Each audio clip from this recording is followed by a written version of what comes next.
Teknoloji dünyasından herkese merhaba. Bu videoda sizlere yeni bulmuş olduğum 4K bir aksiyon kamerayı tanıtıyor olacağım.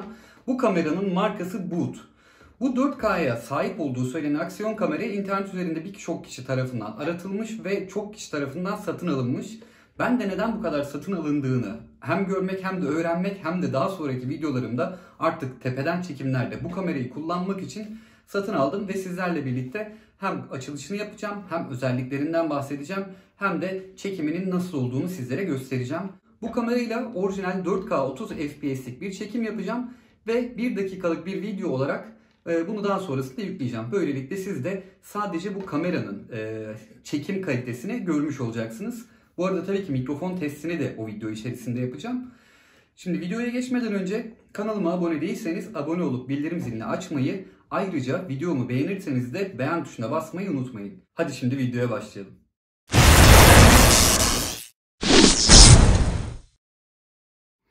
Şimdi kutu gördüğünüz gibi bu şekilde 4K çift ekranlı aksiyon kamera olarak yazıyor. Yani bu aksiyon kameranın hem ön tarafında hem de arka tarafında bir ekran bulunmakta. Bu da gerçekten çekim yaparken çok işinize yarayabilecek bir özellik. Özellikle vlog çekimlerinde bu tarz bir kamera kullanmayı düşünecek olursanız ön taraftan kamerayı kendinize doğru tuttuğunuz takdirde ekranda da kendinizi rahatlıkla görebileceksiniz. Burada 4K 2160p yazmış. Bunun ne kadar doğru olup olmadığını, gerçekliği yansıtıp yansıtmadığını da zaten deneme aşamasında göreceğiz.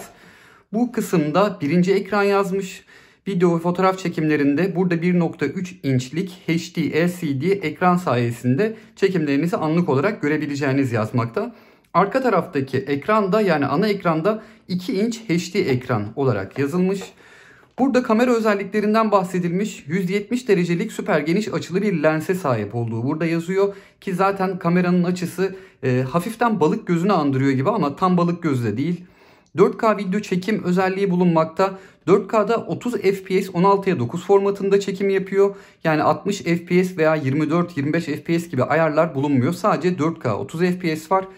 2.7K 30 FPS'lik bir çekim de yapabiliyorsunuz. Yani 2K olmuş oluyor bu da. 1080p 60 ve 30 FPS'lik yine 16'ya 9 formatında çekim yapılabilmekte. Ayrıca 720p, 120 FPS, 60 ve 30 FPS olarak da çekim yapabiliyor bu. Çekim formatlarını MP4 veya H.264 formatlarında kayıt alabiliyor. Zaten genellikle MP4 formatında kayıt alıyorum ben. Yani benim işimi görecektir. Mikrofon ve hoparlör yerleşik olarak belirtilmiş. Mikrofonlar genellikle aksiyon kameralarında çok kaliteli olmuyor ama bunda da denedikten sonra yine göreceğiz. Bu arada ağır çekim özelliği var. 720p'de 120 fps yani saniye başına 120 kare çekim yapabilen bir ağır çekim modu. Ayrıca 1080p'de de 60 fps çekim yapabilen bir ağır çekim modu bulunmakta. 16 megapiksel bir fotoğraf kalitesi alıyor. Anlık ve zaman ayarlı fotoğraf çekimi de yapabiliyorsunuz. Yani isterseniz anlık, isterseniz de zamanlayarak fotoğraf çekimi yapabiliyorsunuz. Kumanda kontrolü var. Kumandası şu. Gerçekten faydalı olacağını düşünüyorum ben. Fotoğraf ve video çekimini de şu görmüş olduğunuz kumanda vasıtasıyla yapabiliyorsunuz. Bu arada bileklikli bu. Yani bileğinize takarak kullanabiliyorsunuz. Böyle sırf uzaktan tut bastık bir kumanda değil. Zamanlama ayarları var. Yarım saniye, 1, 2, 5, 10 ve 30 saniye şeklinde zamanlama ayarları var. Telefon üzerinden uygulama ile bağlantı seçeneği bulunmakta. Wi-Fi üzerinden telefona bağlanıyorsunuz. Ayrıca uygulamasını indirip bunun içerisinde çekmiş olduğunuz fotoğrafları, videoları telefonunuzda anlık olarak görebiliyorsunuz. Bu arada maksimum 64 GB'a kadar micro SD kart desteği sunulmuş. Yani bu cihaza en fazla 64 GB'lık micro SD Class 10 bir SD kart takmanız gerekiyor.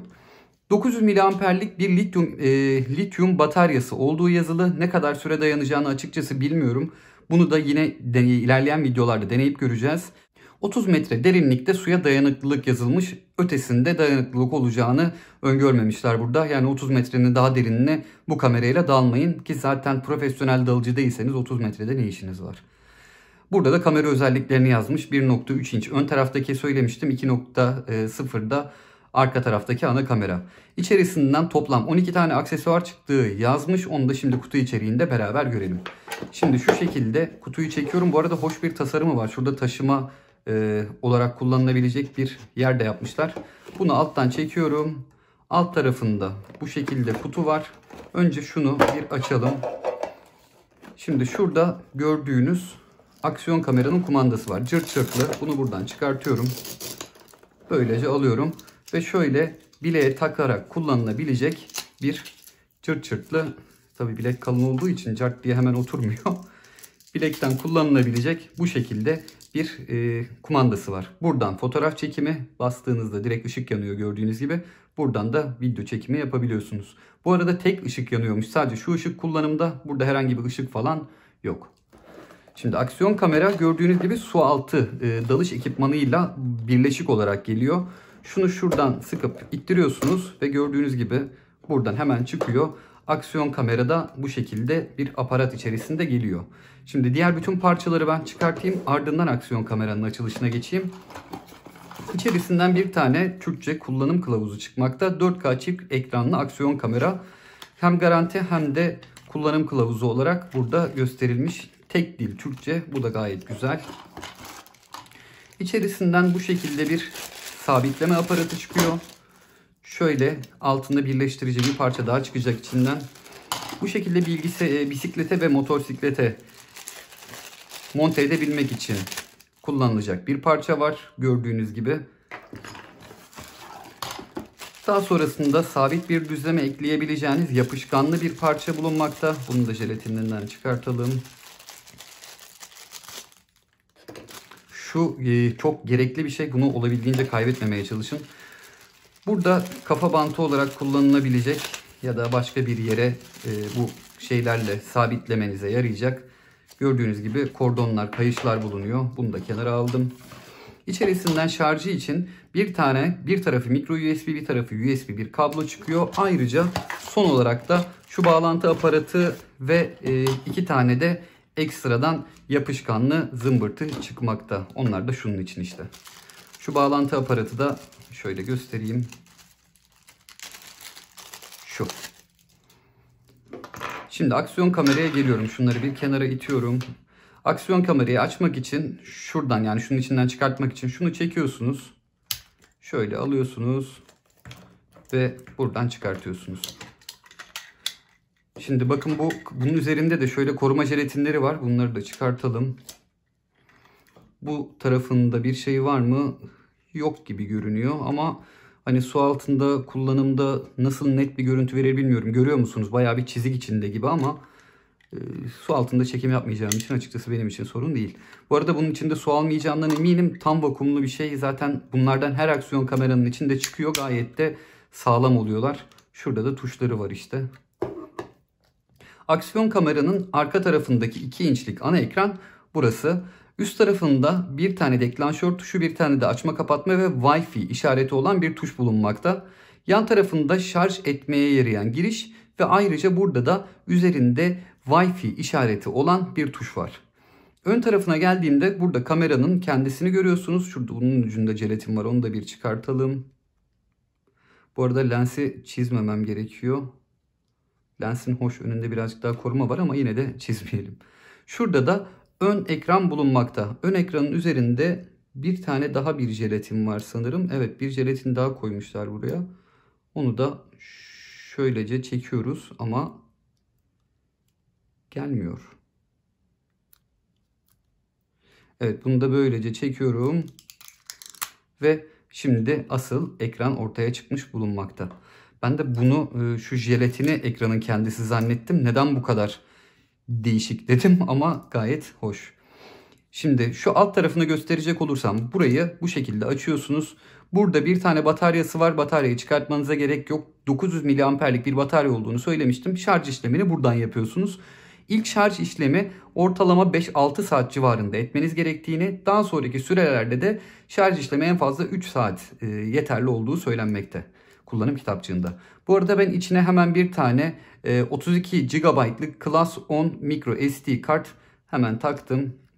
Neden Class 10 isteniyor onu da size şöyle söyleyeyim. 4K çekim yapacağınız zaman anlık işlemesi daha kolay olabilsin ve videonun kalitesi bozulmasın diye Class 10 istenmekte ki gayet de mantıklı. Şimdi tuşların neye yaradığını da sizlere göstereceğim. Kamerayı ilk başta açmak için şuraya basılı tutuyorsunuz, sol taraftaki tuşa. Gördüğünüz gibi burada bir ışık yanıp söndü ve ekranında boot yazısı geldi.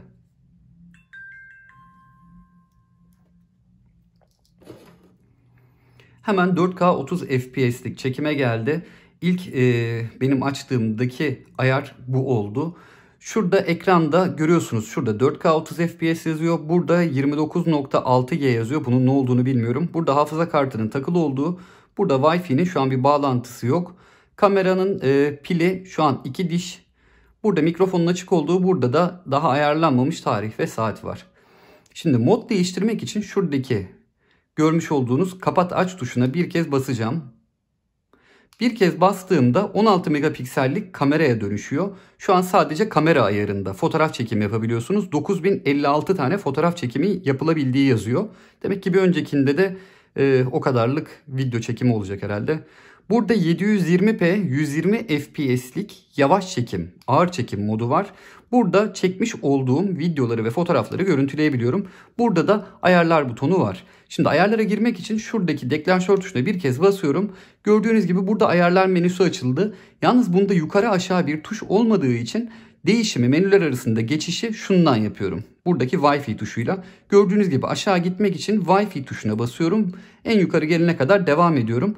Menülerin içine girmek için deklanşör tuşuna, bir sonraki menüye geçmek için de açma kapatma tuşunu kullanıyorum.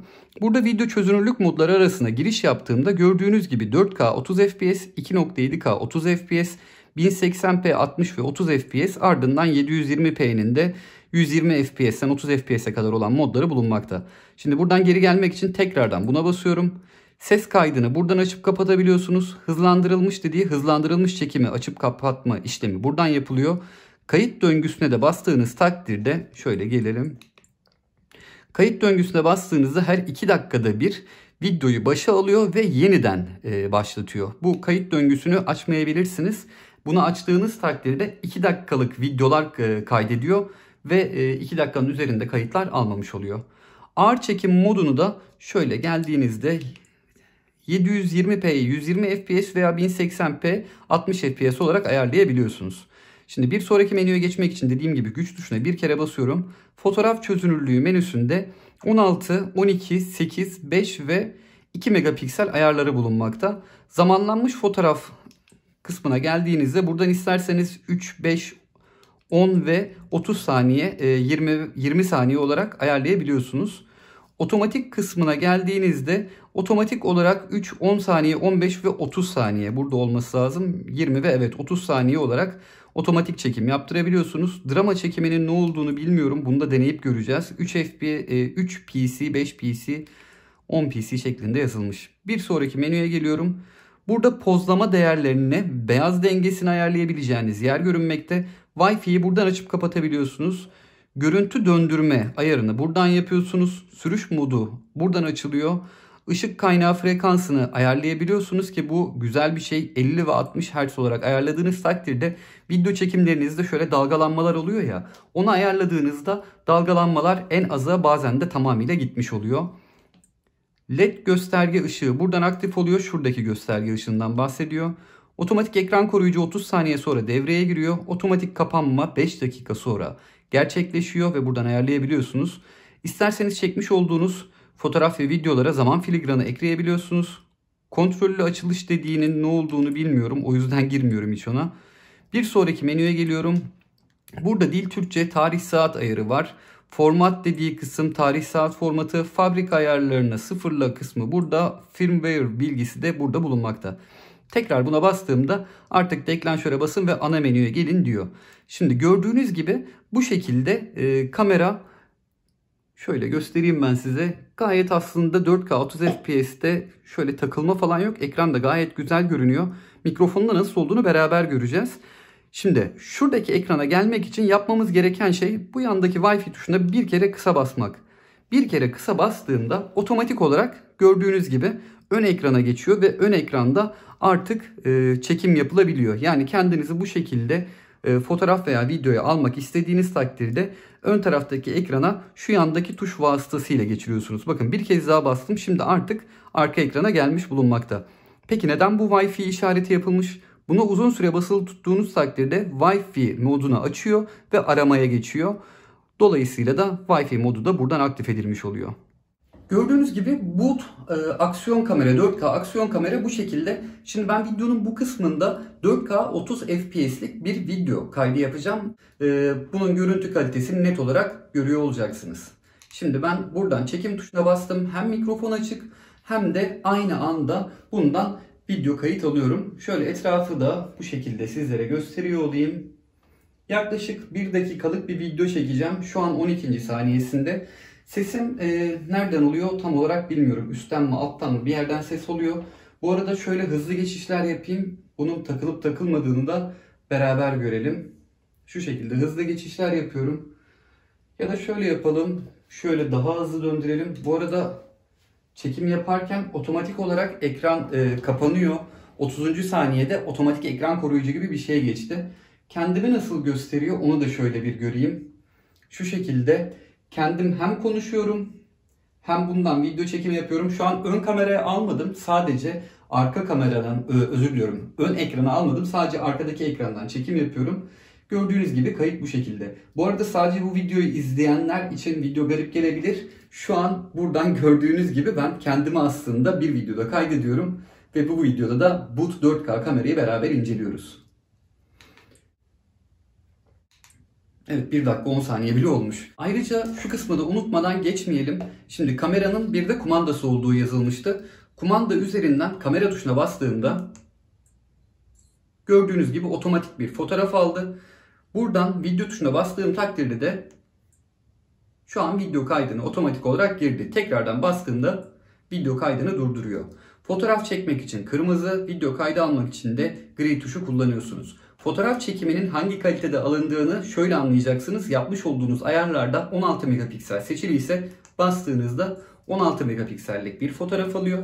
Video kaydında da video kaydı ayarınız hangi ayardaysa onda video kaydı gerçekleştiriyor. Açıkçası bunun internette yapılan yorumları gerçekten çok fazla, bayağı bir ilgi var bu kameraya.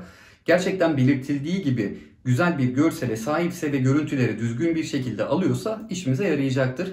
Ses benim için çok önemli değil bu kamerada. Çünkü ben bunda sesi kullanmayacağım. Sadece bu şekilde çekimlerde ürün incelerken tepe kamerası olarak kullanmayı düşünüyorum. Ki zaten bundan sonraki videolarımda da daha fazla bu ürünü eğer beğenecek olursam tabii ki kullandığımı göreceksiniz. Videoyu ben burada sonlandırıyorum. Kamerayı kapatmak için de bu arada buradaki tuşa uzun basılı tutuyorsunuz. Basılı tuttuğunuzda bakın gördüğünüz gibi tekrardan boot yazdı ve kapanması gerçekleşti. Videoda bahsedeceklerim bu kadar. Boot 4K aksiyon kamera videom bu şekildeydi. Videomu beğendiyseniz beğen tuşuna basmayı unutmayın. Bir sonraki videoda görüşmek dileğiyle. Kendinize iyi bakın.